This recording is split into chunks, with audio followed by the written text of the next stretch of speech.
How's it going, guys? Welcome back to another video. And if you haven't heard from last night, the FTC came out and decided to go gung-ho against Microsoft in order to paint them in this ultra negative mood. And of course, the internet is running rampant with it. The ponies are everywhere out of the woodworks. But of course, none of this is going to hold ground. None of this is going to hold sway. Microsoft is going to sweep these away, make the FTC look as stupid and retarded as they already are, and then brush this aside. And hopefully sooner rather than later, this whole ordeal with the FTC can go away and they can get back to actually doing what they're supposed to do and look out for consumer interests. Now, I know some of you are going to come out of the woodworks and say, well, they increased console from $10.99 to, well, it's gone. And now if you wanted to get the console version and you get, you have to get the $19.99 one. Well, in the UK, it's $14.99. And so you have to pay, and in the UK pricing, you have to pay an extra £4, basically. That's the difference, £4. Well, here's my argument to you. You had 7 years to get it. If you didn't get it within 7 years, you pretty much had no intention of getting it, and you're out there engagement farming like the best of them. But anyway, I'm Chaos Prime. Today we're going to be going through the legal document and looking at just how pathetically stupid this is, and just break it down and see just how much of a laughable act this actually is. And the fact that people are all over this and trying to come up with, mental gymnastics to try and prove that they're right, just to get that, few extra clicks for that, Twitter money. It's sad. But FTC is calling Microsoft's new Xbox Game Pass standard tier a degraded product. I mean, technically it's not, because you are getting Xbox Live as well, so it's actually being improved in one ways, not so in the other ways. But if you're on the $10.99 service, that continues. So as an existing customer, you are not getting anything that's degraded. Crazy thought, right? But anyway, so we come to this, and I've got this opened up over here. So let's go through this because it's important. And this is from Molly Doyer, the clerk of court, U.S. Court of Appeals of the Ninth Court. So this is still a court case that's supposed to be happening. Dear Miss Doyer, the Federal Trade Commission writes to alert the court that Microsoft's announced price increases in the multi-game subscription and cloud gaming markets, which the district court found relevant to the merger analysis. Microsoft is raising the price for its Game Pass Ultimate product from $16.99 per month to $19.99 per month, a 17% year-over-year increase. Additionally, Microsoft is discontinuing its $10.99 month Gold console Game Pass product. Users of that product must pay 81% more to switch to Game Pass Ultimate. For consumers unwilling to pay 81% more, Microsoft is introducing a degraded product, Game Pass Standard, at $14.99 per month. Now, what they're omitting here, which Microsoft is clearly going to add beautifully and completely shatter the FTC's dreams, is that existing customers will remain on that service, right? The fact that new customers don't have access to it, well, here's newsflash, FTC. Existing customers at your broadband services or your mobile companies, right, your cell phone, they don't get the same offers that new customers get. So why is existing customers there getting a degraded service, but the new customers get a better service? This way, Microsoft is saying, hey, my loyal fans will get the better service. The new customers, well, this is what you get. How is what Microsoft doing worse than what the cell phone companies are doing, or the ISP companies are doing, or any other company out there? This is just a witch hunt from the FTC, and it's not going to go anywhere. This product costs 36% more than console Game Pass, which is still available today to existing customers, and withholds day one releases. Correct.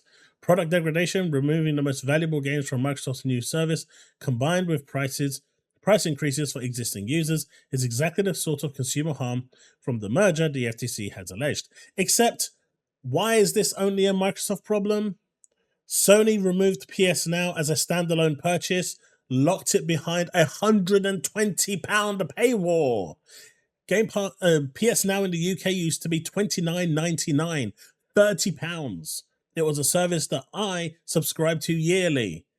But guess what? Now if I want it, I have to pay £120. That is 400% more.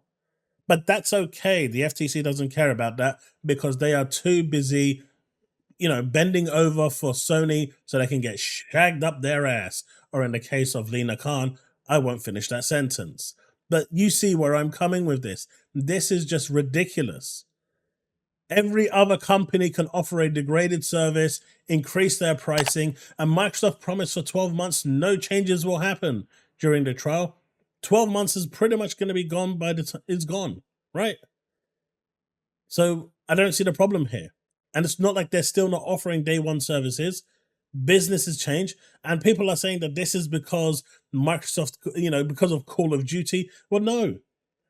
Even if the FTC argued that this is because of Call of Duty, Microsoft is going to go, well, just look at all these games we've got coming this year. This is the bill that we've got coming. Clearly, these are our financial outgoings. We need to increase the price with the cost of inflation, our competitors are also increasing their price. Like EA Access has doubled the price.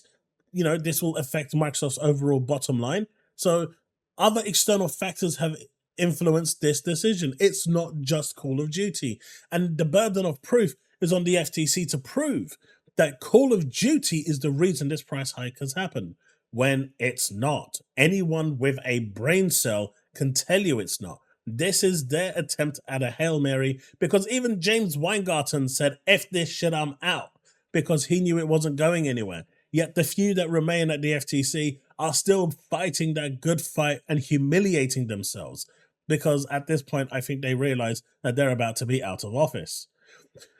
Anyway, it continues. Microsoft's price increase and product degradation, combined with Microsoft's reduced investments in output and product quality by employee layoffs, see the FTC's February letter, are hallmarks of a firm's exercising market power post-merger. Okay, number one, clearly the FTC doesn't know what a merger is, because when you merge, duplicate jobs go. You don't keep them. That's business 101. So the fact that the FTC doesn't know this and is relying on that as a Hail Mary is another thing. Secondly, this letter that they wrote to the actual court at the time, the Court of Appeal, not the District 9th Court, got laughed out of the court. Not just thrown out of the court, it got laughed out of the court. Finally, Activision employed 7,000 people in the final year and had already started proceedings to lay off a bunch of people, which Microsoft proved with documentation that was dated with the actual dates, with Bobby's own signature, that this was going to happen. So the fact that the FTC is trying to rely on this as well is a joke. It's an absolute joke. And they're still trying to get this preliminary injunction imposed so they can get that Minority Report effect in. It's not going to happen. They are going to lose this 100% without a shadow of doubt. Vertical mergers can create harms beyond higher prices for consumers, including decreased product quality and reduced innovation. Well, I also get lower quality from other services that I've got. Again, I'm going to bring up PS Now. I have to pay 4 times the price to get the same quality, to get the same stuff, to get the same product. 4 times the price. Then you've got other companies like Netflix who removed password sharing. So people instantly had to pay 3, maybe 4 times the amount. But that is okay, right? None of that matters because that is all consumer friendly by Netflix. That is all consumer friendly by, Disney Plus, who are now starting to remove password sharing. And, Sony increasing their price by 4 times the amount. On top of that, with the recent price hike in Turkey, actually making it so citizens in Turkey now, because people exploiting Turkey's pricing and economy by making a PSN account there, which is against terms of service, by the way, are actually punishing those in Turkey by making it so those games are now up to 50% to 100% more expensive.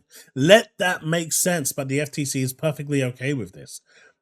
Importantly, Microsoft's actions are inconsistent with Microsoft's representations below. Microsoft's price increases coincide with adding Call of Duty to Game Pass's most expensive tier and discontinuing the console tier, will happen shortly before releasing. It's already happened, so they don't even know what they're talking about. Console tier is gone shortly before releasing COD. It's already happened. So clearly over here, they don't even have the facts in front of them. They're just going by Reddit to try and get their information. Below, Microsoft promised that the acquisition would benefit consumers by making COD available on Microsoft's Game Pass on the day it is released on console with no price increase. But they didn't say they said on console, but not the console version of Game Pass. They just said it will be on Game Pass, so you can play it on your Xbox console with no price increase for the service based on the acquisition. The burden of proof right now is on the FTC to prove that Call of Duty and the acquisition was the reason that this price increase happened. And that is going to be impossible for them to prove, especially, like I said, with the rising prices, the double cost of EA access, inflation, and the economy with prices rising. You know, we're already seeing Ubisoft charging up to £120 just to get a full game. So as the economy price rises, business plans are going to change. Cost of development is going up. So all of these will factor into the price of everything that goes around. And this is a subscription service. It is fluid. The fact that they've believed that they can genuinely pinpoint this onto Call of Duty alone, when you've got games like Avowed, Indiana Jones, and so, you know, Towerborn that's just been released. All of these games that Microsoft are bringing into the service day one, and they believe that this, you know, they can isolate all of that and say that the only reason this has happened is because of Call of Duty is mind-blowing. The fact that Microsoft already gained in assets over $100 billion, as was fumbled by the FTC, you know, the lawyer James Weingarten, as he let it out. And, you know, Judge Jacqueline Corley was so pissed off and incensed by this that she told him to basically redact it and take it back. But obviously that information now become public. The moment the deal closed, that Microsoft paid that $70 billion, they got $100 million in assets back. If they wanted to liquidate the whole thing, they would get $100 billion back. So it's not even a case of the return of investment. The investment is there unless the company itself loses value, which at present doesn't look likely. So that in itself is crazy, right? So how they're going to try and prove this burden of proof is beyond me. Microsoft's post-merger actions thus vindicate the congressional design of preliminary holding mergers to fully evaluate their likely competitive effects and judicial skepticism of promises inconsistent with a firm's economic incentives. And there you have it. All that's saying there is we should have the power where if we even believe that there is a 0.000000001% chance that this is a version of, you know, events that could play out, we can block the deal and there will be no authority above us to say no. And no one is going to give the FTC that authority. This is what they're fighting for. And if they actually win it, I think this will be very bad for business because nothing is going to get approved. No businesses will ever merge. And, you know, even those that are struggling are going to have a bad day. But as you can see here, now you have Imadi Abiad as the new counsel because James Weingarten has said, I'm not wasting my career working on this case because it's a no-show. It's not going anywhere.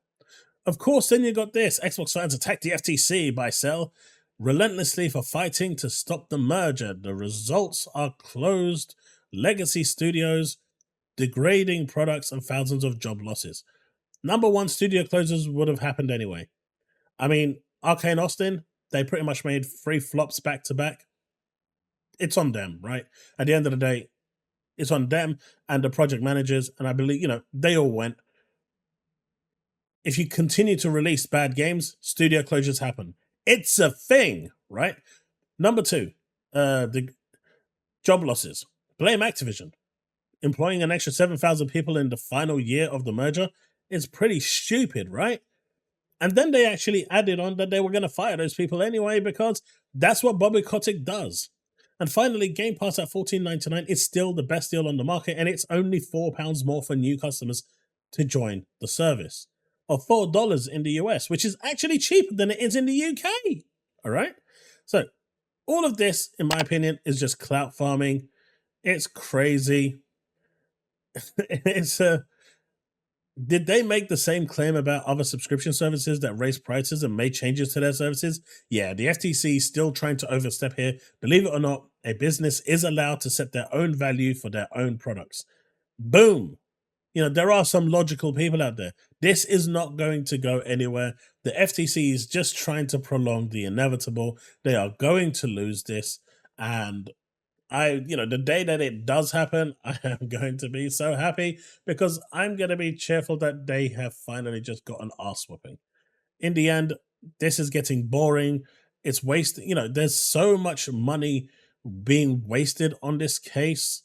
In fact, I would argue that there is more money, taxpayers' money in the US that the FTC is wasting than, the people actually paying for Game Pass. They could actually use that money that they're wasting for taxpayers' money and give it to those people that are Xbox customers and give them the difference of $4. It's basically what, $30 a year, $40 a year extra.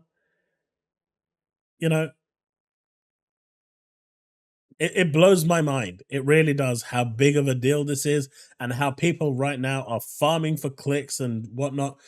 This is a joke. It's not going to go anywhere.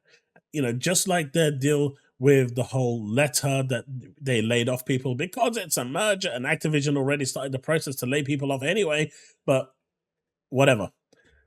Let me know what you think in the comment section below, folks, because this is a joke. This is just another way for the FTC to try and get their last moment of fame, and I think it's going to fail miserably. In fact, I'm almost 100% sure that it is going to fail miserably. The fact that they wanted this trial to be run in their own court with their own judge tells you everything, because they don't believe that they have any leg to stand on. And the fact that it's not, and they've already been laughed out of the court 6 times now, I guess they just don't quit. And at this point, you have to wonder why the American public is still allowing their taxpayer, your money is being wasted for no reason, because this is a lose-lose case. There is no scenario here where the FTC can legally win. There just isn't. And it's funny to see that they genuinely believe that they can do this. And all they're doing is delaying the inevitable. That's it. They are delaying the inevitable and wasting more money. And I think that's just sad. This is a personal vendetta by Lena Khan. This is a personal vendetta now against Microsoft. This isn't some legal thing that they're trying to protect the consumer, because we saw in the FTC court case with Microsoft, they mentioned Sony 67 times, Judge Corley counted, before Judge Corley turned around and stopped James Weingarten and said, "You've mentioned Sony 67 times and have mentioned the consumer that you're supposed to be protecting 0 times." And she asked them why. And that tells you everything. They're not here to protect the consumer. They're not here to protect the customer. No. They're here to protect Sony, and they have a personal vendetta. And if they can't use Sony as a shield to get their point across, they're just going to use anything they can to try and get that. It is sad, pathetic, and I just hope this case just comes to a close very soon, and it can just be done with, and people can just move on. Because as long as this case exists and continues, Microsoft will continue to run in a handicapped form because of stuff like this happening. People said, why can't they do this? Why can't they do that? The moment they step out of line with anything, this is what happens, and the media goes crazy. But hey, how many people are talking about the price hike in Turkey? I haven't seen anyone talk about it. And I've got family there who now basically are they can't pay for PS Plus. They can't pay for the games because their cost of living over there is horrendous. But the FTC doesn't care. That's okay. Screw the customers. We care about the corporations, right? Just not Microsoft. Anyway, let me know what you think in the comment section below. Let's have that discussion, and I'll see you in the next one. Remain legend.